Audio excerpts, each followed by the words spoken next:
Welcome back guys. आज हम पढ़ने वाले हैं अपना न्यू चैप्टर जिसका नाम है मृच्छकटिकम, जो कि शूद्रक ने लिखा है। शूद्रक कौन है? एक इंडियन किंग है और प्ले राइट है, ठीक है। और साथ ही साथ वो शिव का भक्त भी है और ऐसा कहा जाता है कि वो 100 ईयर्स तक जिया है। तो जो अपना चैप्टर है मृच्छकटिकम, वो जो स्टोरी है उसका जो टाइटल दिया गया है मृच्छकटिकम, उसका मतलब क्या होता है? द लिटिल क्ले कार्ट, छोटी सी मिट्टी की गाड़ी, जो इसमें छोटे में अपन ने शायद खेली हो आप लोगों ने, वो गाड़ी, ठीक है। तो इसकी सेटिंग कहाँ है इस प्ले की? तो उज्जैन की सेटिंग है, ठीक है। और ये कम्प्लीटली एक इमेजिनरी प्ले है, ठीक है, जिसमें कि आपको क्या मिलेगा? लवर की स्टोरी मिलेगी, पॉलिटिकल डिसएग्रीमेंट, और इसमें 10 एक्ट्स हैं, ठीक है। 10 एक्ट्स में ये कंप्लीट किया गया है, ठीक है। तो जो अपना फर्स्ट एक्ट है वो स्टार्ट होता है the gems are left behind. तो देखो इसकी सेटिंग क्या है कि जब ये चारुदत्त के घर से स्टार्ट होता है, ठीक है।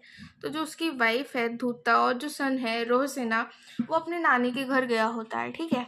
तो जो चारुदत्त का दोस्त है मैत्रेय, तो वो चारुदत्त को डांट रहा होता है कि तुम्हारे पास इतनी वेल्थ थी, तुमने दान कर करके गवा दी और बची हुई म्यूजिकल इंस्ट्रूमेंट्स में लगा दी। तो ऐसे वो उसको डांट रहा होता है, ठीक है। तो चारुदत्त रिप्लाई करता है कि जो तुम ये सब कह रहे हो उसको छोड़ो, ये बात तो हो गई, ठीक है।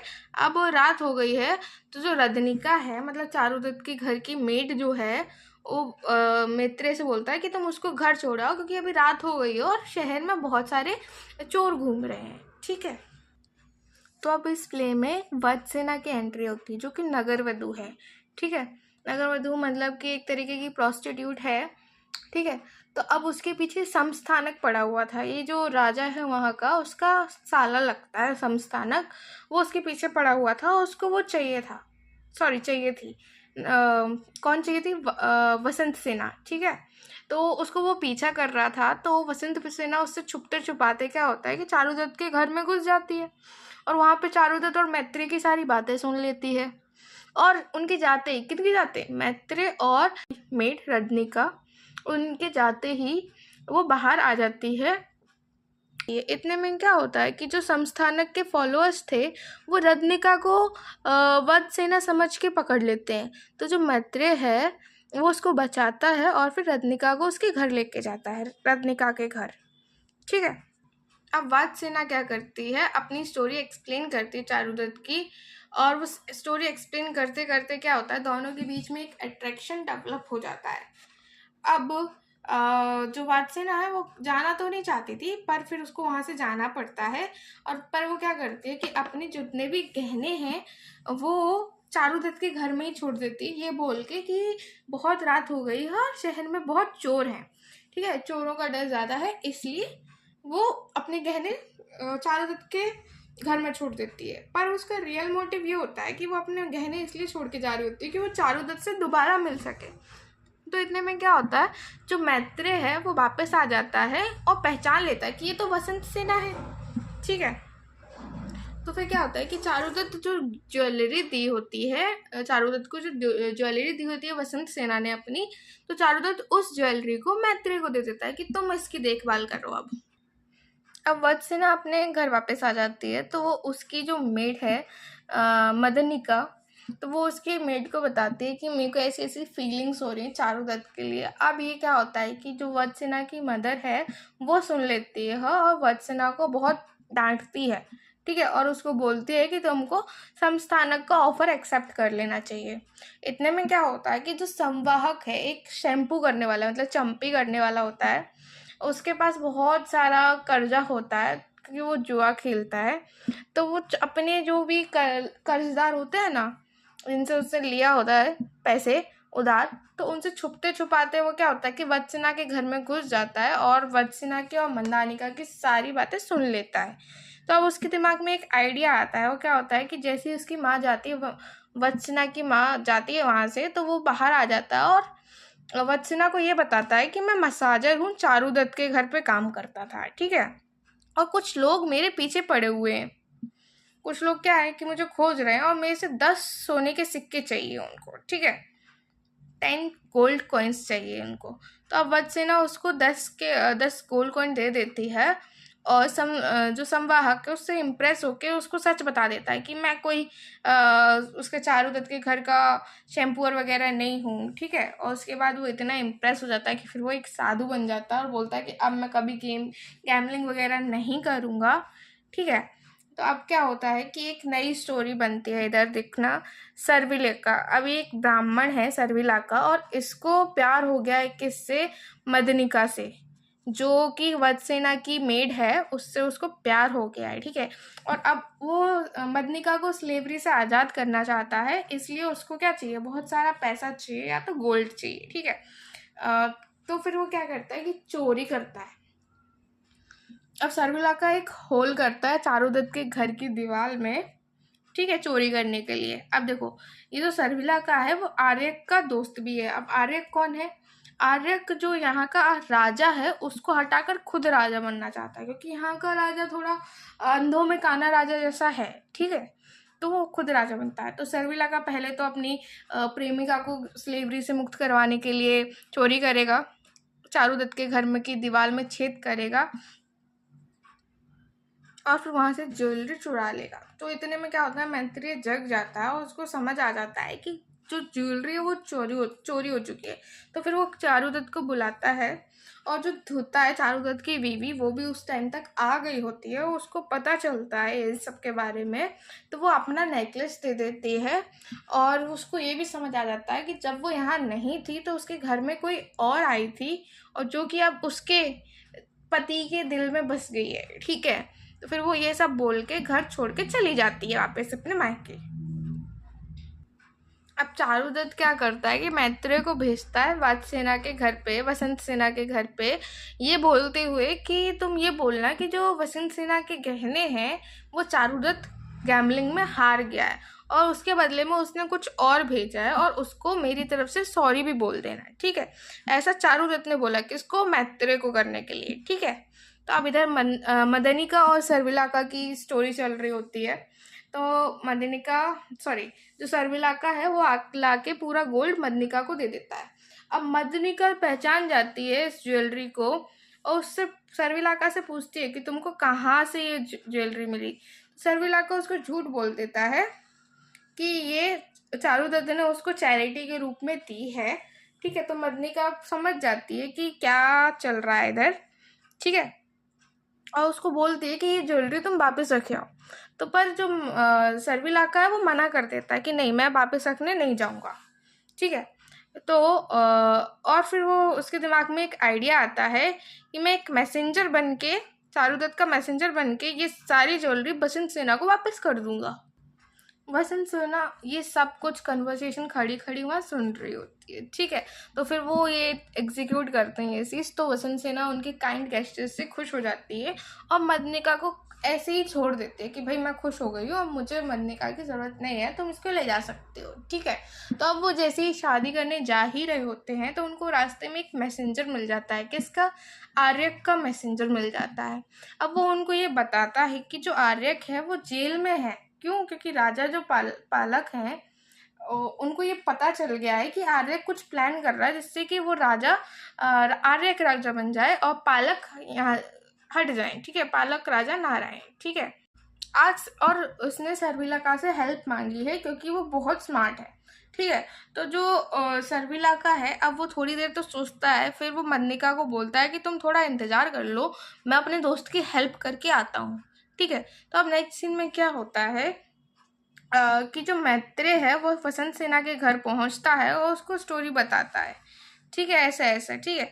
तो अब वो जो वसंत सेना है चारुदत्त के इस व्यवहार से वो और भी ज़्यादा खुश हो जाती है, बहुत भी ज़्यादा अट्रैक्टिव फील करने लगती है।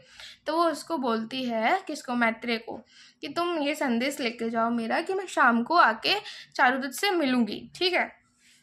तो अब शाम को क्या होता है कि शाम को बहुत तेज स्टॉर्म आ जाता है, तूफान आ जाता है, ठीक है। इवनिंग में बहुत तूफान था, ठीक है। उसके बाद भी जो वसंत सेना है वो आती है और उसको पूरी स्टोरी बताती है ऑर्नामेंट की, ऐसे ऐसे सर्विलाका लेके गया था और फिर उसने मुझे दे दिया। इतने में क्या होता है कि सर्विलाका भी कहीं गायब हो जाता है, उसको पता ही नहीं रहता कि सर्विलाका गया कहाँ है। और आर्यक भी क्या होता है कि वो उज्जैनी सिटी पहुंच जाता है, ये दोनों लोग भाग जाते हैं, ठीक है, बच के जेल तोड़ के भाग जाते हैं, ठीक है। अब क्या होता है कि अब ऐसा होता है कि जो संस्थानक है वो वसंत सिन्हा के घर जाता है और उसकी माँ से कंप्लेन करता है उसके बिहेवियर के बारे में कि वो मेरे को बिल्कुल भी भाग जाती है, मैं आता हूँ मेरा प्रपोजल एक्सेप्ट नहीं कर रही है, ऐसा ऐसा वो उसकी माँ को बोलता है, ठीक है। तो अब क्या होता है कि जो उसकी माँ है वो बोलती है कि मैं अपनी बेटी को कन्विंस करूँगी तुमसे मिलने के लिए, तुम कल मेरे घर पे एक कार्ड भेज देना, ठीक है। तो और उसको और तुम मिलना कहाँ पे, पुष्प करंदक गार्डन, एक गार्डन है जिसका नाम है पुष्प करंदक का गार्डन, ठीक है। तो अब नेक्स्ट डे क्या होता है कि जो चारुदत्त है वो वसंत सिन्हा को बोलता है कि आज एक फेस्टिवल है तो सारे लोग कहाँ होंगे, सिटी में होंगे, और जो पुष्प रंधक गार्डन है वो खाली होगा, तो हम वहाँ जाके कुछ क्वालिटी टाइम स्पेंड कर सकते हैं, और मैं तुम्हें एक कार्ड भेजूंगा तुम्हें लेने के लिए, जिससे कि तुम उससे वहाँ गार्डन पहुँच सको, ठीक है। तो फिर क्या होता है कि जो धूता है और उसका जो बेटा है वो वापस आ जाते हैं, ठीक है।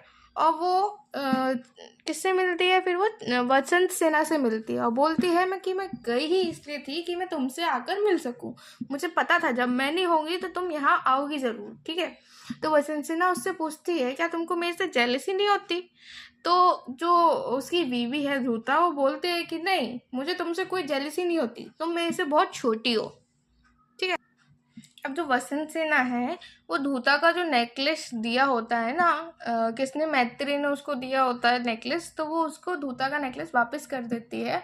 इतने में क्या होता है कि जो रो सेना है उसका बेटा वो रोते हुए अंदर आता है, तो उन घर के काम करने वाली बाई बताती है उनको कि इसके साथ कोई भी खेल नहीं रहा, क्योंकि बाकी बच्चों की जो काट है वो सोने की है और इसकी मिट्टी की है, क्ले कार्ट, ठीक है। तो जो वसंत सेना है वो अपनी ज्वेलरी उतार के जो रोसेना की कार्ट है, जो गाड़ी है, उसको सजा देती है अपने गोल्ड ऑर्नामेंट से और बोलती है अब तुम जाओ तुम्हारे साथ सब खेलेंगे, ठीक है।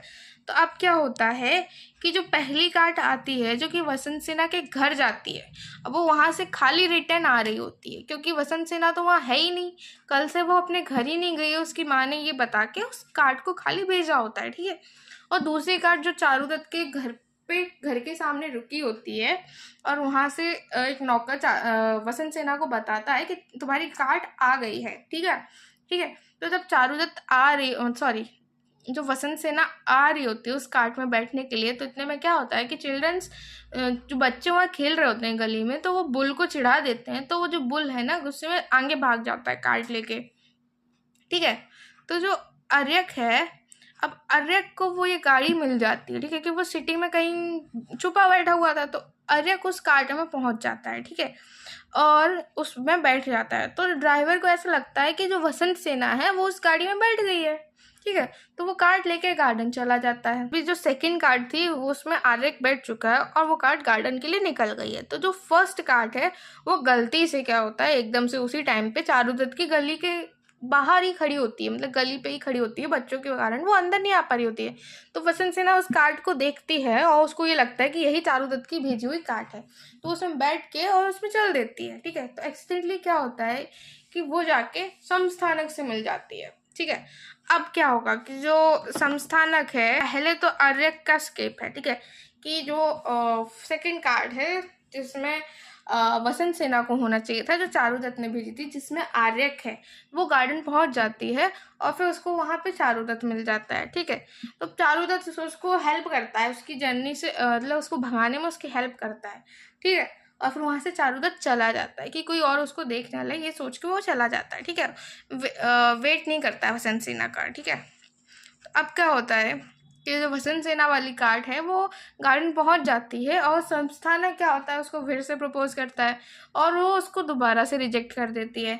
अब एंगर में आके, गुस्से में आके संस्थानक क्या डिसाइड करता है कि ये डिसाइड करता है कि मैं इसको मार लूँगा। तो अपने पहले जो उसके लोग होते हैं उनको ऑर्डर देता है कि इसको मार दो, तो पर वो नहीं मार पाते, ठीक है। तो फिर क्या होता है कि वो खुद ही उसको गला दबा देता है, ठीक है। तो अब सांस ना आने की वजह से जो वसंत सेना है वो बेहोश होकर गिर जाती है, ठीक है। तो अब जो समस्थानक है उसको लगता है कि ये मर गई है, ठीक है। तो अब उसके दिमाग में एक आइडिया आता है कि इसके मर्डर में मैं चारुदत्त को कल्प्रिट बना देता हूँ, क्योंकि चारुदत्त ही तो है जिसकी वजह से वसंत सेना मेरे को हानि कर रही है, ठीक है।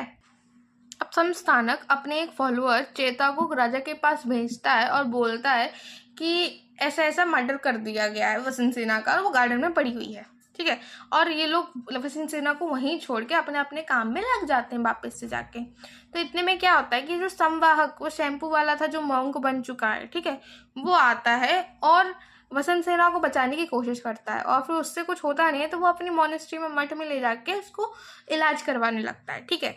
तो अब क्या होता है, राजा के पास जैसे ही वो खबर पहुंचती है तो फिर कोर्ट लगाया जाता है, और उसमें समस्थानक बताता है कि चारुदत्त ने वसंत सेना को गार्डन में बुलाया था और उसको मार दिया, ठीक है। तो वसंत सेना की जो मदर है वो भी एक्सेप्ट कर लेती है कि हाँ इनका लव अफेयर चल रहा था, ठीक है। और जो वसंत सेना थी वो चारुदत्त के घर पे ही थी। तो चारुदत्त को कुछ भी नहीं पता होता इन सब के बारे में। तो चारुदत्त यही बोलता है कि भाई मुझे तो कुछ पता ही नहीं है कि वसंत सेना कहाँ गई, क्या हुआ उसके साथ, मुझे कुछ भी नहीं पता, ठीक है। तो जज होते हैं, वो ऑर्डर करते हैं कि गार्डन में जाओ, विजिट करो और वहाँ पे बॉडी देख के आओ, ठीक है। और गलती से क्या होता है कि वहाँ पे एक बॉडी मिल भी जाती है, कि एक औरत की मिलती है, और वो भी कैसे कि वो पेड़ पे से गिर के मर जाती है, ऐसी बॉडी मिलती है उनको, ठीक है। ठीक है, तो जो जज हैं अब वो ऑर्डर करते हैं किस चीज़ का, सर्च वारंट, कि तुम चारुदत्त के घर की तलाशी लो। तो वहाँ पे उसको क्या होता है कि वसंत सेना के ऑर्नामेंट्स भी मिल जाते हैं, ज्वेलरी भी मिल जाती है वसंत सेना की।